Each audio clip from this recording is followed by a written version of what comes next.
Hello दोस्तों, स्वागत है आपका हनु ग्लोबल स्टडीज के इस मंच पर। और उम्मीद है कि आप लोग सभी स्वस्थ होंगे, अच्छे होंगे और अपनी तैयारी को बहुत अच्छे तरीके से कर रहे होंगे। जो भी पेपर सामने है और उस पेपर में यदि आप लोगों का उत्तराखंड सब्जेक्ट रखा हुआ है तो हम लोग उस उत्तराखंड सब्जेक्ट पर काम कर रहे हैं। और जो पिछली क्लास में हम लोगों ने पढ़ा था, उत्तराखंड में आपदा के विषय में पढ़ा था, उसी को आगे बढ़ाते हुए टॉपिक को समाप्त करते हैं। जरा हम लोग यहाँ पर जो उत्तराखंड के भूगोल में हम लोग काम कर रहे हैं, तो यहाँ पर हम लोग देखते हैं आज टॉपिक है जो उत्तराखंड में भूकंप। उत्तराखंड में भूकंप के विषय में जानते हैं जरा, जो टॉपिक हम लोग पढ़ते हैं जरा। उत्तराखंड में भूकंप, अगर भूकंप के विषय में जानकर चले हम लोग क्या होता है भूकंप, पहले तो हमें ये याद रखना कि भूकंप किसे कहते हैं। तो हम लोग नाम देंगे भूकंप है भूकंपन, भू प्लस कंपन। हम लोग नाम देंगे इसे भू प्लस कंपन, मतलब क्या होगा, भूमि का कंपन, मतलब पृथ्वी का हिलना। यहां पर हम लोग कहेंगे पृथ्वी का हिलना। पृथ्वी का हिलना या कंपन ही क्या होता है, भूकंप होता है। अब किन किन कारणों से यह आ सकता है तो उसे जानते हैं जरा, हम लोग पढ़ते हैं कारण। कारण क्या है, किन कारणों से आ सकता है, तो ध्यान देंगे जरा कारणों पर। आप लोग जानते हो यहां पर कि जो भूकंप है, अगर ज्वालामुखी विस्फोट हो जाए, ज्वालामुखी विस्फोट, ज्वालामुखी विस्फोट के कारण भी आ जाता है जी, ज्वालामुखी विस्फोट। हम लोग देखकर चले इसी के साथ में बांध व जलाशयों के बनाने से भी आ सकता है, बांध या जलाशयों के निर्माण से भी आ सकता है जो भूकंप है। साथ में देखें हम लोग यहां पर क्या से है जी, समझाकर चलेंगे, आप लोग ध्यान देना जरा। बांध जलाशयों के निर्माण के साथ में भूस्खलन, भूस्खलन से भी आ सकता है। भूस्खलन किसे कहते हैं, ध्यान देना, भूस्खलन से भी। और भूस्खलन के साथ साथ हम लोग देखकर चले यहां पर जी, ऊपर लिख देते हैं जरा, और कारण क्या हो सकता है, दो मुख्य कारण। एक है भ्रंशों की उपस्थिति, भ्रंशों की उपस्थिति के कारण। अब क्या होते हैं भ्रंश जी, जानेंगे जरा आगे हम, भ्रंशों की उपस्थिति के कारण। एक देखकर चले हम लोग यहां पर प्लेटों की गतिशीलता, प्लेटों की गतिशीलता,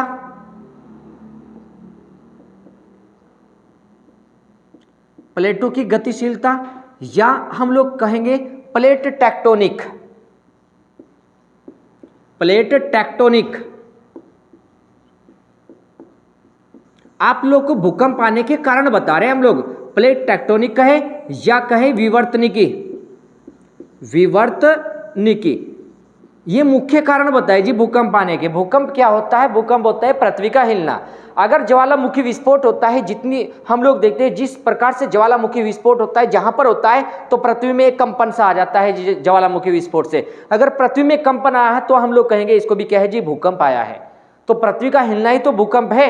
अगर ज्वालामुखी विस्फोट हुआ है, इतना बड़ा विस्फोट हुआ है, तो देखते हैं पृथ्वी हिलने लगती है। आप लोग देखो बांध और जलाशयों के निर्माण से भी हो सकता है। आप लोग बड़े बड़े बांध बना देते हैं, बड़े बड़े बांधों से हम लोग देखते हैं कि पृथ्वी की जो सतह है, हम लोग देखते हैं बांध जब उसमें जल अधिक रहता है, वहां पर भारी होता है जी जल भी वहां पर जी, और देखते हैं जल की जो लहरें होती है ऊपर और नीचे होती है, तो उसके कारण से भी हम लोग देख लेते हैं कि पृथ्वी में आसपास में कभी कभी हम लोग देखते हैं कि कंपन उत्पन्न हो जाता है, क्योंकि बड़ी बड़ी सुनामी आ जाती है जी। उन लहरों से ही क्या होता है, सुनामी उत्पन्न हो जाती है, पृथ्वी में कंपन होता है। एक होता है भूस्खलन, एक होता है भूस्खलन। भूस्खलन मतलब बड़ी बड़ी चट्टानों का नीचे गिर जाना, ऊपर से खिसक कर नीचे आ जाना, बड़ी बड़ी चट्टानें। कभी कभी देखा होगा कि अत्यधिक बारिश पड़ रही है, अत्यधिक बारिश पड़ रही है, उनके बारिश के पड़ने से क्या होता है कि जो बड़े बड़े पर्वत थे कभी कभी नीचे खिसक जाते हैं, या सूखा पड़ जाता है, कभी कभी पेड़ काट ले जाते हैं चट्टानों से, तो चट्टानें नीचे को खिसकने लगती है। उससे भी हम लोग देखते हैं बड़ी बड़ी चट्टानें जब नीचे गिरती है तो एक प्रकार का कंपन आता है, तो हम लोग कहेंगे उससे भी क्या होता है, भूस्खलन से भी भूकंप आता है। अब यदि आपको कहे कि भूस्खलन, भूस्खलन के विषय में पॉइंट बताया आप लोगों को, पहले तो ध्यान देना कि आप लोग इन कारणों को नोट करके चलना, जो भी कारण थे भूकंप के, जिस प्रकार से हम लोग लिख रहे हैं आप लोग सभी को नोट करके चलना। यहाँ पर पेपर के लिए बहुत महत्वपूर्ण पॉइंट है, सभी चीजें मालूम नहीं आप लोगों को कि प्रश्न किस प्रकार से घूम कर आ जाए। हम लोग देखते हैं यहाँ पर कि यदि प्रश्न पूछने लगे कि भूकंप आने का निम्न में से कौन सा कारण नहीं है, तो मेन कारण बता दिए हैं, बाकी जो आप लोग समझेंगे यहाँ पर किस प्रकार से आता है वो समझ लेंगे कि पृथ्वी का हिलना या कंपनी क्या है, भूकंप है। यदि किन्हीं कारणों से पृथ्वी में कंपन उत्पन्न हो रहा है तो उसे भूकंप का नाम देकर चलेंगे। तो हम लोग देखें, पॉइंटों को नोट करके चलना है। इसलिए अब देखो भूस्खलन की बात कर रहे हैं हम लोग। अगर भूस्खलन में देखें, अभी हाल ही में रिपोर्ट आई है 2024 की आपके मार्च में। अगर मार्च में आप लोगों ने देखा भी होगा, अभी 2-4 दिन पहले की बात है। यहाँ पर जी हम लोग देखते हैं कि अखबारों में एक रिपोर्ट आई थी कि भारत के 147 जिलों में, भारत के अगर एक देखकर चले 147 जिलों में सर्वाधिक भूस्खलन कहाँ होता है, सर्वाधिक भूस्खलन। तो हम लोग देखेंगे सर्वाधिक भूस्खलन वाला जिला पूरे भारत में कह रहे हैं जी, उत्तराखंड की बात नहीं कर रहे। सर्वाधिक भूस्खलन कहाँ होता है अगर भारत में देखकर चले आप लोग, भूस्खलन वाला जिला कौन सा होगा, तो हम लोग कहेंगे जी रुद्रप्रयाग। रुद्रप्रयाग देखकर चले पहले नंबर पर है जी भारत में रुद्रप्रयाग, और दूसरे नंबर पर भारत में टिहरी आया है। अभी हाल ही की रिपोर्ट आई जी, अभी मार्च में जी आपके यहाँ पर जी। तो देखकर चले भूस्खलन में, अगर भूस्खलन को जाना तो रुद्रप्रयाग प्रथम है और टिहरी हम लोग देखें दूसरे नंबर पर। अगर भारत में देखें हम लोग भूकंप को देखें भारत में, हम लोग देखें सर्वाधिक भूकंप वाला जिला कौन सा है, सर्वाधिक भूकंप वाला जिला सर्वाधिक कहाँ आता है जी, तो देखकर चलेंगे चमोली में। सर्वाधिक आता है जी चमोली में, उत्तराखंड में देखे सर्वाधिक भूकंप चमोली में। और दूसरा नंबर देखेंगे हम लोग कहाँ पर जी, पिथौरागढ़ में। दूसरा नंबर मिले हमें पिथौरागढ़ जी। तो सर्वाधिक भूकंप चमोली और दूसरे नंबर पर हम लोग पिथौरागढ़ देख रहे हैं। इसी के साथ अगर देखकर चले कि उत्तराखंड में सबसे ज्यादा जो आपदा है, कौन सी वाली आपदा सर्वाधिक आती है, हम लोग देखें भूकंप या भूस्खलन, तो हम लोग देखेंगे सबसे ज्यादा आपदा या सर्वाधिक आपदा किससे आती है, भूस्खलन से आती है। हम लोग देखें सर्वाधिक आपदा भूस्खलन से आती है, भूस्खलन से आती है। सर्वाधिक आपदा उत्तराखंड में बात कर रहे हैं जी, सर्वाधिक आपदा उत्तराखंड में भूस्खलन से। हम लोग पॉइंटों को एक पॉइंटों को याद करके चलें जी। तो भूस्खलन क्या है, भूमि का खिसकना, भूस्खलन कहलाता है। आगे देखो जरा, जो पॉइंट है भूकंप आने के कारण में, तो हम लोग कारण देखते हैं भ्रंशों की उपस्थिति। क्या होता है भ्रंश जी, समझते हैं जरा।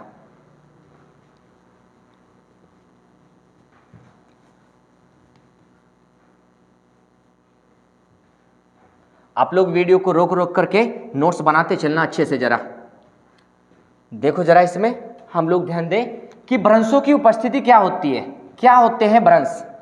क्या उत्तराखंड में भी कोई भ्रंश रेखा चल रही है, हम लोग कहेंगे एक प्रकार की जो दरार आ जाती है पृथ्वी पर जी। ऐसा नहीं कि दरार छोटी मोटी होती है, बहुत चौड़ी चौड़े वहां पर हम लोग देखते हैं गर्त बन जाते हैं, गड्ढे बन जाते हैं दरारों में जी। वे दरार भी क्या बनती है, भूकंप आने का कारण बन जाती है। वे जो दरारें होती है, कभी कभी वे दरारें टूट जाती है और नीचे जाती है गिर कर जी वहां पर, तो उनसे भी क्या है जी, भूकंप आता है। यदि हम लोग देखें तो भ्रंशों की उपस्थिति को अगर देख कर चले, ध्यान देना पॉइंट पर, भ्रंशों की उपस्थिति, इनके कारण भी उत्तराखंड में हम लोग भूकंप देखते हैं। जैसे हम लोगों ने कहा ये हिमालय पर्वत है, इधर ये हिमालय पर्वत है यहाँ पर जी, हम लोग देख कर चले हिमालय पर्वत, और इस हिमालय पर्वत में नाम देंगे इसे, हम लोग कहने लगे कि ये वरहत हिमालय है। ये वरहत मतलब महान हिमालय है, इसे कहने लगे वरहत हिमालय, वरहत या महान हिमालय, महान हिमालय, महान हिमालय, इसे हमने नाम दिया यहाँ पर जी, वरहत या महान। इसी के साथ में देखें हम लोग, यदि देखकर चले, इसी प्रकार की एक पर्वतमाला यहाँ पर भी है, वरहत या महान के नीचे अगर देखें तो इसे नाम देंगे हम लोग मध्य हिमालय, इसे नाम देकर चलेंगे मध्य हिमालय जी, मध्य हिमालय अगर इसे हम लोग कहें जी। इनके मध्य अगर देखकर चले, कभी कभी हम लोग देखते हैं वरहत या मध्य हिमालय के मध्य एक रेखा देखने को मिलती है यहाँ पर। जैसे हम लोग देखकर चले, इस प्रकार से दरार आ रखी जी बीच में जी, दरार आ रखी है यहाँ पर जी बीच में जी, इस प्रकार से जी हम लोग देखें, जैसे यहाँ पर दरार है, ये दरार इस प्रकार से फैली पड़ी है यहाँ पर, ये दरारें आ रखी बीच में जी यहाँ पर जी, देखें यहाँ पर जी जरा जी, हम लोग देखें इसी प्रकार की दरारें निकली हुई है जी यहाँ पर जी। तो जो दरारें आ रखी है यहाँ पर जी, ऐसी अगर दरारें हम लोग देखकर चले, किसके मध्य मिल रही है, तो महान हिमालय और वरहत हिमालय के मध्य मिल रही है देखने को। यहाँ पर जो दरारें इस प्रकार से फैली पड़ी है यहाँ पर जी, ऐसा नहीं कि एक छोटी सी पट्टी के रूप में दरारें, बहुत गहराई में ये दरारें हैं यहाँ पर देखकर चले, ये दरारें, इन्हें बोलते हैं केंद्रीय भ्रंश रेखा। और कौन सी केंद्रीय भ्रंश रेखा है, मुख्य केंद्रीय भ्रंश रेखा। प्रश्न क्या बनता है पेपर में उसे भी जानेंगे जरा हम लोग। तो इसका नाम दे रहे पहले हम लोग मुख्य केंद्रीय भ्रंश, मुख्य केंद्रीय भ्रंश, मुख्य केंद्रीय भ्रंश, भ्रंश मतलब हम लोग एक प्रकार से दरार नाम जानकर चले, भ्रंश यहाँ पर जी दरार नाम जानकर चले। जब हम लोग देखते हैं ये टूटती है तो इसकी बड़ी बड़ी चट्टानें नीचे गिरती है, टूट करके ये भ्रंश टूटता है तो बड़ी बड़ी चट्टानें नीचे गिरती है, तो इनके गिरने से भी क्या होता है, भूमि में कंपन होता है। तो हम लोग देखते हैं यहाँ पर जी, तो मुख्य केंद्रीय भ्रंश रेखा, इसे जान रहे जी हम लोग, मुख्य केंद्रीय भ्रंश रेखा वृत्त हिमालय और मध्य हिमालय के बीच में जा रही, उत्तराखंड के किन क्षेत्रों से जा रही है मुख्य केंद्रीय भ्रंश रेखा, इंपोर्टेंट है, नोट करके चलना हमारे साथ।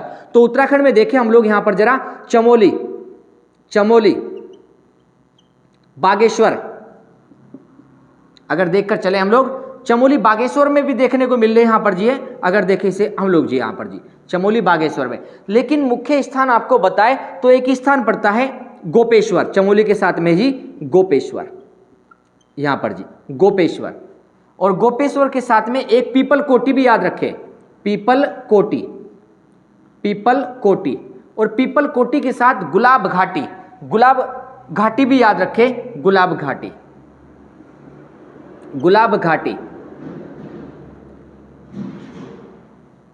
घाटी आदि क्षेत्रों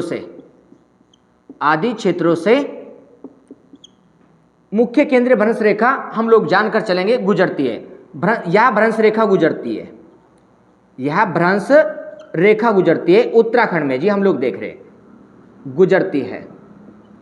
एक पॉइंट और ध्यान रखिए जरा, ये जो मुख्य केंद्रीय भ्रंश रेखा है टिहरी बांध के नीचे से भी जाती है, टिहरी बांध के नीचे से भी गुजरती है। अब टिहरी बांध के नीचे से गुजरती है, आप लोग समझते हैं जरा, और टिहरी बांध पर पानी का आप लोग जानते हैं कितना दायरा है, कितना जल भराव है टिहरी बांध पर जी। हम लोग देखते हैं यदि टिहरी बांध के नीचे है ये और जल भराव हो रखा है, कभी आप लोग देखना यहाँ पर कि ये खतरा मंडरा रहा है यहाँ पर जी, हम लोग देख कर चले कि वो केंद्रीय भ्रंश रेखा और टूट ना जाए नीचे को, जिसके कारण से हम लोग देखते हैं कि पृथ्वी नीचे को धंस सकती है वहां पर जी, वहां पर पृथ्वी धंस सकती है, और जो बांध बना रखा हम लोग देखते हैं उस पर समस्या आ सकती है, टूट भी सकता है जी वहां पर जी वो बांध जी। इस कारण से सुंदरलाल बहुगुणा टिहरी बांध का सबसे ज्यादा विरोध कर रहे थे यहाँ पर कि टिहरी बांध के नीचे से मुख्य केंद्रीय भ्रंश रेखा गुजर रही है, आप लोग यहाँ पर टिहरी बांध मत बनाइए यहाँ पर, क्योंकि इससे बहुत बड़ा नुकसान हो सकता है जी टिहरी बांध के कारण जी यहाँ पर। इस कारण से सुंदरलाल बहुगुणा इसका विरोध कर रहे थे। चलिए देखो जरा, ये हमने जाना यहाँ पर क्या जी, भ्रंशों की उपस्थिति को जानकर चले। इसी के साथ में आगे समझो जरा, भ्रंशों की उपस्थिति के बाद और कारण क्या है जी भूकंप आने का। एक कारण हम लोग और देख रहे हैं यहाँ पर जी, कारणों में है प्लेटों की गतिशीलता। अब प्लेटों की गतिशीलता क्या है जाने उसे भी जरा, आप लोग बहुत ध्यान से नोट्स बनाना, चीजों के बहुत काम आएगी जी। आप लोग जब इन्हें दूसरी बार रिवाइज करोगे तो इंटरेस्ट आएगा चीजों में जी, और आप लोग को खुद लगेगा यहाँ पर एक बार में कि आप लोगों ने जो चीजें पढ़ी है वे आप लोगों की आगे तक किस प्रकार से काम करेगी, हर एग्जाम में काम करेगी जी जो आप लोगों ने लिए। बार बार अलग अलग सोर्स, अलग अलग किताबें पढ़ने की जरूरत नहीं पड़ेगी जी आपको जी, अन्यथा तरह तरह की किताबें खरीदते हैं जी यहाँ पर जी उत्तराखंड में जी। प्लेटों की गतिशीलता देखो जरा जी, हमने कहा यहाँ पर प्लेटों की गतिशीलता या प्लेट टेक्टोनिक या विवर्तनिक, इनके कारण भी भूकंप आता है। और इनके कारण अगर भूकंप देखिए हम लोग कैसे होता है, अगर आप लोगों को बताए कि पृथ्वी है हमारी, पृथ्वी देखो जरा ध्यान देना, पृथ्वी के विषय में हम लोग आप लोगों को कुछ समझाने जा रहे हैं इसमें जरा जी, तो ध्यान देकर चलेंगे पॉइंटों पर हमारे।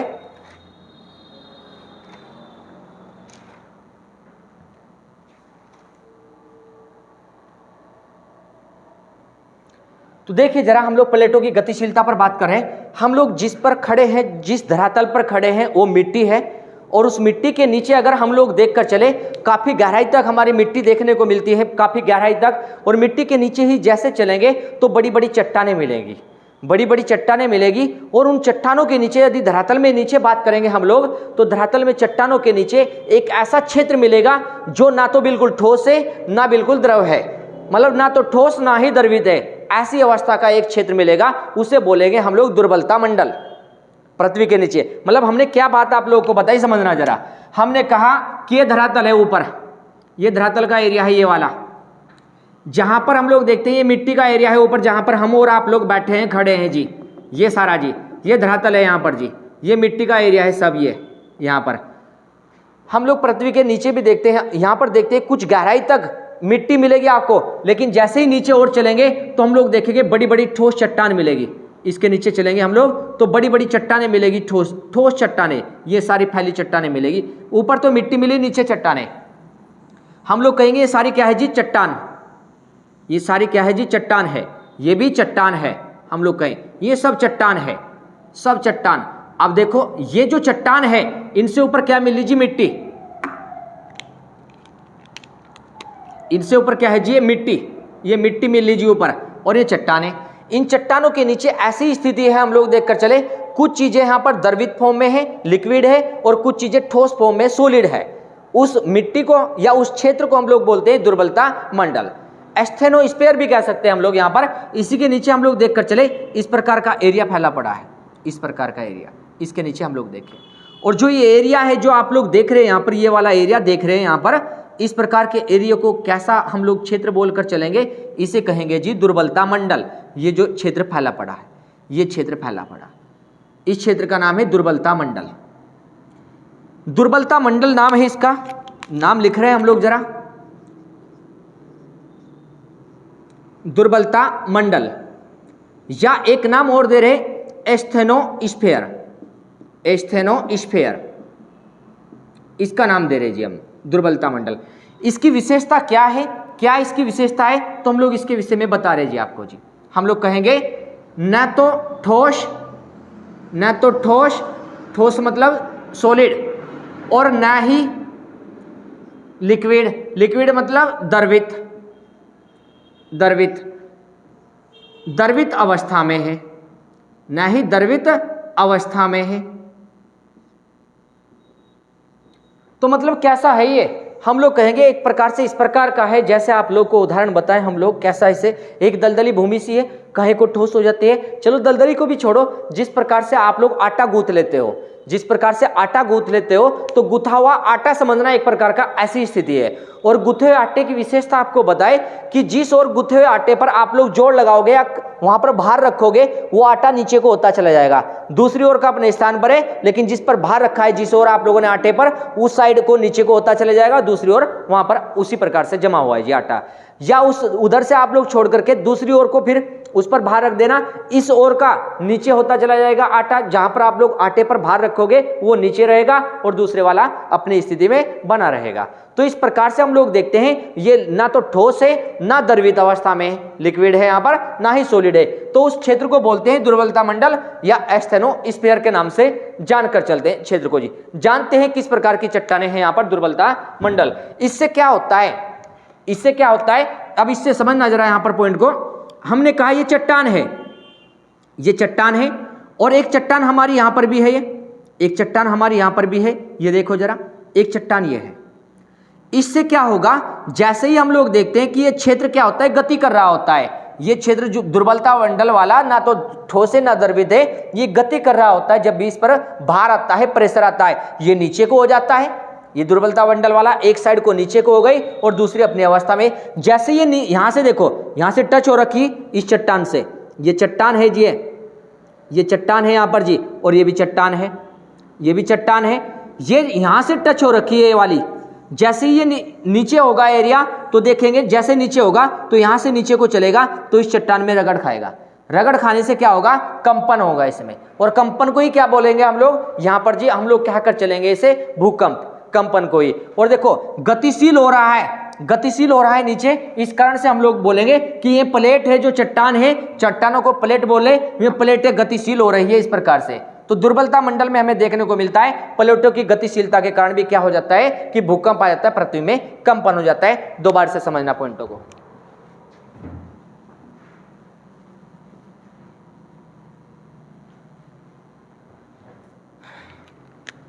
देखो जरा, हम लोग देखते एक हमारे पास ये चट्टान है, एक चट्टान ये है हमारे पास, एक ये चट्टान हमारे पास, इसी के साथ में एक चट्टान ये बनाई हमने, इसी के साथ में एक चट्टान ये है, दूसरी चट्टान ये देखो यहाँ पर जरा, हमने कहा ये चट्टान बनी हुई जी यहाँ पर जी, दूसरी चट्टान ये मिली हमें यहाँ पर जी। एक चट्टान हमारे पास ये है, यहाँ पर देखना जरा जी, ये चट्टान हमारे पास है।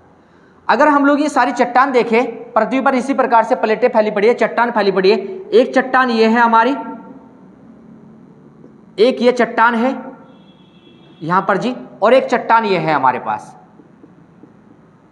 ये हमारे पास चट्टान है, ये भी हमारे पास एक चट्टान है। तो इस प्रकार से हमारे पास ये चट्टानें मिल रही देखने को, हम लोग जानते हैं इन्हें, ये चट्टान है यहां पर जी। आप लोग को जो स्थिति बताने जा रहे हैं ध्यान से समझना जरा। हमने कहा कोई भी चट्टान उठा लो आप लोग, अगर हम लोग देखकर चले, अभी बता दुर्बलता मंडल की विशेषता क्या है कि पृथ्वी पर कैसा छिद्र है, ना तो ठोस है ना ही द्रवित अवस्था में। यदि एक और भार हो गया तो एक ओर से वो नीचे को दब जाएगा, दूसरी ओर से ऊपर उठा रहेगा। नीचे को दबेगा तो बराबर वाली जो चट्टान है उसके साथ घर्षण होगा वहां पर जी। क्या इस चट्टान के साथ कोई घर्षण हो सकता है? कोई दूसरी चट्टान है नहीं यहाँ पर जी, तो हम लोग कहेंगे इस चट्टान पर कोई घर्षण नहीं हो सकता, प्लेटों की गतिशीलता के कारण यहाँ पर हलचल नहीं होने की। तो हम लोग कहेंगे यहाँ पर क्या है, भूकंप आने के बहुत कम चांस है, क्योंकि गतिशीलता के कारण तो हम लोग देखेंगे चट्टाने वह हलचल नहीं होगी। लेकिन हो सकता है ज्वालामुखी विस्फोट भी ना हो, यहाँ पर ज्वालामुखी भी ना हो, तो भूकंप आने के तब भी बहुत कम चांस है। किन कारणों से आ सकता है? भूमि का स्खलन होगा, उससे हम लोग देखकर चलेंगे। भूस्खलन से कभी हो सकता है, पर्वत भी ना हो इतने खिसकने वाले, तो भूस्खलन के बहुत कम चांस है। तो हम लोग कहेंगे यहाँ पर भूस्खलन के बहुत कम चांस है। ये भी सिंगल चट्टान है, ये भी सिंगल चट्टान है, ये दो चट्टाने और ये भी दो चट्टाने यहाँ पर जी। तो भूकंप आने के चांस कम है यहाँ पर, और यहाँ पर भी कम है चांस। लेकिन ध्यान दो जरा, अगर ये चट्टान नीचे को होगी दुर्बलता मंडल में, ये नीचे को होगी तो यहाँ से घर्षण करेगी, रगड़ खाएगी, और यहां से रगड़ खाएगी तो इस भूमि में क्या होगा, कंपन उत्पन्न होगा। हमने कहा दुर्बलता मंडल ऐसा क्षेत्र है कि जहां पर देखते हैं कि आटे के समान भूमि होती है, और यहां पर यदि वजन डाला, भार डाला आपने, तो ये नीचे को धसेगा, और ये चट्टान ठोस वाली थी, ये ऊपर रहेगी। ये नीचे को धसेगा तो यहां पर घर्षण होगा, तो इसी से क्या होगा, पृथ्वी पर कंपन होगा। इसे कहते हैं प्लेटों की गतिशीलता, इसे प्लेटों की गतिशीलता कहते हैं। इसी गतिशीलता के कारण हम लोग क्या पढ़ेंगे, कंपन पढ़ेंगे। तो हम लोग देखकर चले, यदि इस चट्टान को नाम दे दे हम लोग, यहां पर ध्यान देना, ये ए पॉइंट है यहां पर जी, और ये हमने यहां पर जी बी पॉइंट मान लिया, इसे सी मान लिया हम लोगों ने, इसे डी मान लिया, इसे यहां पर जेड मान लिया हम लोगों ने, इसे आप मान लिया यहां पर जी। ये हमारा जी है यहां पर जी। अगर देखकर चले, आप लोग बताना यहां पर हमें, अगर हम लोग देखकर चले इसमें कि जेड में, एफ में और जी में क्या भूकंप आने के ज्यादा चांस है गतिशीलता के कारण? तो नहीं है। तो इस कारण से हम लोग देखकर चले इन्हें कौन से जोन में रखे भूकंप में। भारत के वैज्ञानिकों ने जब भूकंप का अध्ययन किया तो उन्होंने 5 जोन बताए भूकंप के लिए। 5 जोन किस किस आधार पर बताए कि पहला जोन ऐसा है जिसमें भूकंप बहुत कम आने के चांस है, बहुत कम तीव्रता का भूकंप अगर कहें तो आगा, यहां पर इसे कहेंगे जोन प्रथम, जोन फर्स्ट कहेंगे, जहां भूकंप के कम चांस है। जोन फर्स्ट में यदि देखें यहां पर भूकंप के चांस, भूकंप देखो यहां पर कितनी उत्पन्न कर सकता है, हलचल है यहां पर जी। अगर भूकंप यहां पर उत्पन्न हुआ तो देखो इस बिंदु पर, इस बिंदु पर और यहां तक भूकंप की तरंगे जाएंगी। सबसे कम तरंगे यहां पहुंचेगी और थोड़ी सी ऐसी तरंगे यहां पहुंचेगी सी और डी पर। मतलब कहने का अर्थ यह है कि सी और डी पर दूर पड़ेंगी तरंगे तो कम हलचल होगी। इस हलचल को हम लोग नाम देकर चलेंगे यहां पर जो देख रहे, zone third, sorry zone first था, जोन सेकंड और थर्ड यहां पर देखकर चले, सेकंड भी और थर्ड भी। सेकंड जान ले हम लोग यहां पर जरा, हमने कहा सेकंड और थर्ड यहां पर हम लोग देखें, सेकंड, सॉरी ये गलत हो रहा है आपका जी, ध्यान देकर चलेंगे। जोन सेकंड हम लोग नाम देंगे यहां पर, फर्स्ट और सेकंड एक साथ में देखें, बहुत कम भूकंप। यहां पर नाम है हमारा जी थर्ड, हम लोग देखें इसमें थर्ड नाम देकर चले, जहां पर थोड़े से बहुत कम तरंगे पहुंचेगी यहां पर जी।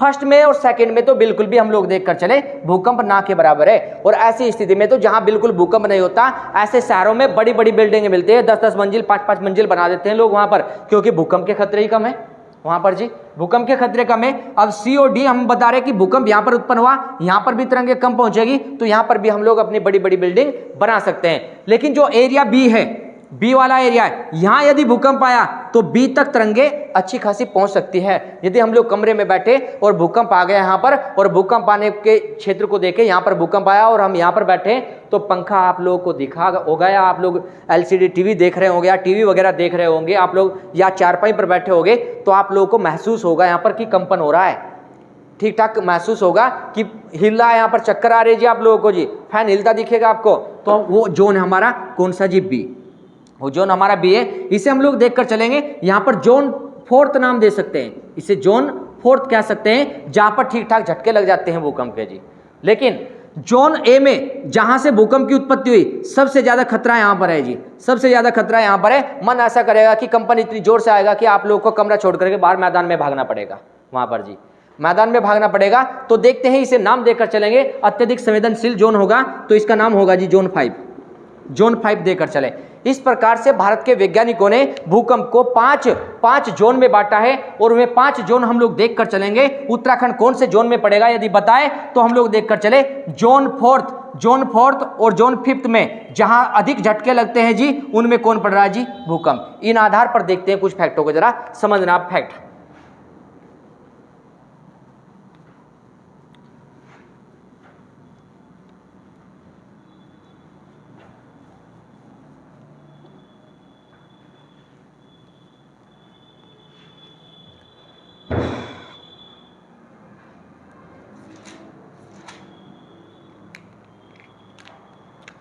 हम लोग देखकर चले 5 भूकंपीय जोन। भारत में कितने भूकंपीय जोन है? अगर कहे भारत में, हम लोग कहें भारत में 5 भूकंप जोन, 5 भूकंप जोन है, 5 भूकंप जोन है।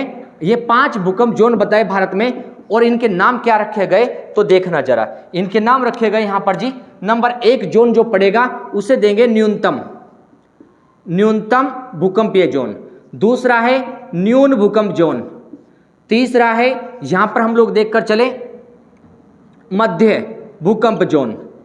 और चौथा नाम मिलेगा हमें यहां पर जी 4 नंबर पर मिलेगा अधिक तीव्रता वाला रिएक्टर वाला। नंबर 5 पर मिलेगा अधिकतम भूकंपीय जोन। नंबर यहां पर हम लोग देखकर चलेंगे जरा जी। अब देखो जरा, न्यूनतम जोन कितने रिएक्टर तक होगा? न्यूनतम जोन तो हम लोग कहेंगे 5 रिएक्टर से कम, 5 रिएक्टर से कम, 5 रिएक्टर से कम जो होगा भूकंप, वो कहां रखा जाएगा? न्यूनतम वाले में। 5 रिएक्टर से कम। और न्यून क्या होगा? तो 5 से 6 के बीच, 5 से 6 रिएक्टर के मध्य, 5 से 6 रिएक्टर के मध्य ये मिलेगा यहां पर जी न्यून वाला। यहां पर अच्छे खासे झटके नहीं मिलेंगे, लेकिन मध्य में देखना जरा, हम लोग देखकर चले 6 से 7 रिएक्टर के मध्य। और देखो अधिक में देखें तो 7 से 9 ये देता है जी अच्छे झटके यहां पर जी, 7 से 9। और देखो अधिकतम में क्या है, हम लोग क्या नाम देंगे तो 9 से अधिक, 9 रिएक्टर से अधिक, 9 रिएक्टर से अधिक यदि हम लोग देखें यहां पर जी, वो है जी आपका अधिकतम वाला से अधिक। मतलब ये जो 2 जोन है, ये जो 2 जोन देखने को मिले हैं, उत्तराखंड इनमें है। उत्तराखंड में दोनों जोन है, दोनों जोन है उत्तराखंड में, दोनों जोन है। अब जो एक जोन है यहां पर जी, जो हम लोग पढ़ते हैं अधिक वाला, इसे कहते हैं संवेदनशील। ये कौन सा है? संवेदनशील जोन। संवेदनशील, ये संवेदनशील जोन है, संवेदनशील जोन, जो जोन 4 पढ़ रहे। और जो 5 है यहां पर अति संवेदनशील, ये अति संवेदनशील जोन है, ये यहां पर पढ़ते हैं। अति संवेदनशील जोन है, बहुत इंपॉर्टेंट फैक्ट है जी, देखकर चलना। अगर बात करें इन दोनों जोनों की, हम लोग संवेदनशील और अति संवेदनशील, इन दोनों जोनों की बात करें तो पूरे भारत में जितना भूकंप आता है, हम लोग देखकर चले जितने भी भूकंप आते हैं, अपना हिमालय क्षेत्र पड़ता है भारत के, हम लोग देखते हैं 11 राज्यों में फैला पड़ा था। अब हम लोग देखकर चले यहां पर जी 10 राज्यों में हम लोग क्या कर चलेंगे, हिमालय क्षेत्र है। तो यदि जितने भी भूकंप भारत में आता है, हिमालय में कितने % भूकंप मिलेगा? पूरे भारत का 68% भूकंप पूरे हिमालय में देखने को मिलता है भारत के जी। तो हम लोग यहां पर फैक्ट लिखने जा रहे हैं, आप लोग फैक्ट को हमारे साथ में लेकर चलना है। भारत के हिमालय क्षेत्र को कहां रखेंगे? इन जोनों में। तो एक फैक्ट तो यहीं पर लिख रहे हैं हम लोग, भारत का हिमालय क्षेत्र, भारत का हिमालय क्षेत्र इन दोनों जोनों में आता है, या इन ही जोनों में आता है। इन दोनों लिख देते हैं हम, इन दोनों जोन में शामिल है, इन दोनों जोन में शामिल है। भारत का हिमालय क्षेत्र अधिक व अधिकतम जोन में, इन दोनों जोन में शामिल मिलेगा। अब फैक्ट को देखना जरा आगे।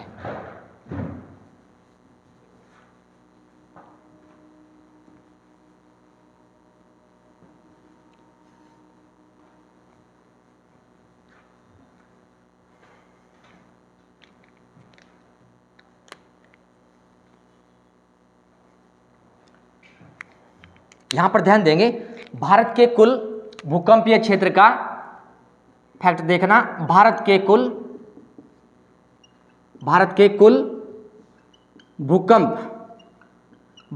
भूकंप का 68% भूकंप हिमालय क्षेत्र में आता है। हिमालय क्षेत्र में आता है। पॉइंटों को देखकर चलना जरा। हिमालय क्षेत्र में आता है। और विश्व का कितने परसेंट, जो हम लोग कहेंगे जो विश्व का 10% है। 10% है। इंपोर्टेंट ध्यान रखना कि पूरे विश्व का जो भूकंप आता है 10% भूकंप हिमालय में आ जाता है जी। 10%। पूरे भारत में जितना भूकंप आता है 68% हिमालय राज्यों में मिल जाता है भूकंप देखने को। बहुत इंपॉर्टेंट फैक्ट है जी। देखो जरा जी, और कौन से जोन में है ये, यहाँ पर देखिए संवेदनशील और अति संवेदनशील जोन में ये एरिया पड़ेगा जी। यहाँ पर आगे फैक्ट देखना जरा।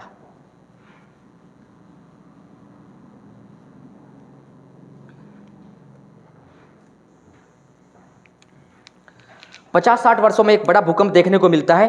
और भूकंप की तीव्रता अगर हम लोग जानते हैं तो किससे मापते हैं, सिस्मोग्राफ से हम लोग देखते हैं भूकंप को मापा जाता है यहाँ पर। और भूकंप मापने के लिए उत्तराखंड में कितने यहाँ पर बने हुए जी आपके जी स्टेशन कितने बना रखे, 3 स्टेशन बने हैं यहाँ पर जी, उन्हें भी जान लेंगे हम लोग यहाँ पर जी। लेकिन फैक्ट देखो जरा यहाँ पर जी, भूकंप की तीव्रता, भूकंप की तीव्रता किससे मापते हैं आप, तो ध्यान देना, हम लोग कहेंगे सिस्मोग्राफ से भूकंप की तीव्रता मापते हैं। सिस्मोग्राफ से भूकंप की तीव्रता मापी जाती है। एक फैक्ट तो देखकर चलना है यहाँ पर, उत्तराखंड में भूकंप मापी स्टेशन, यहाँ पर लिख रहे पॉइंट को हम लोग, उत्तराखंड में भूकंप मापी उत्तराखंड में भूकंप मापी स्टेशन, उत्तराखंड में भूकंप मापी स्टेशन कहाँ कहाँ पर है। नंबर 1 लिख रहे हैं हम लोग देहरादून भूकंप मापी स्टेशन। नंबर 2 टिहरी। और नंबर 3 लिख रहे हैं हम लोग गरुण गंगा। और गरुण गंगा कहाँ है, चमोली में। यहाँ पर भूकंप मापी स्टेशन आपके बने हुए हैं। और भूकंप की तीव्रता किससे मापते हैं जी, सिस्मोग्राफ से माप कर चलते हैं। अब जानिए उत्तराखंड के कौन से जिले हम लोग देख कर चले यहाँ पर कौन से जोन में पड़ते हैं। हटा दी इसको यहाँ से जी। आप लोग ध्यान से वीडियो को रोक रखकर आप लोग इन्हें नोट कर सकते हैं अपने नोट में, फैक्टों को भी और कॉन्सेप्ट को भी। जरा देखो जरा, इसमें भूकंप मापी स्टेशन आपके जो हुए हैं,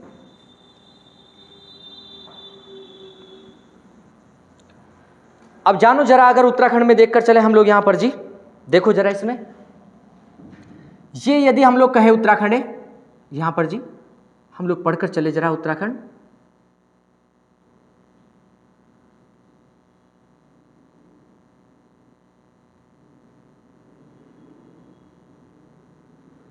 अब जानो जरा इसकी स्थिति को,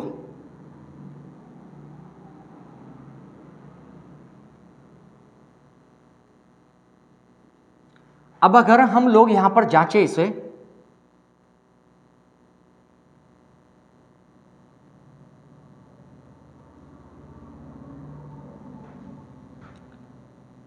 और ये एरिया देखकर चले हम लोग इस प्रकार से,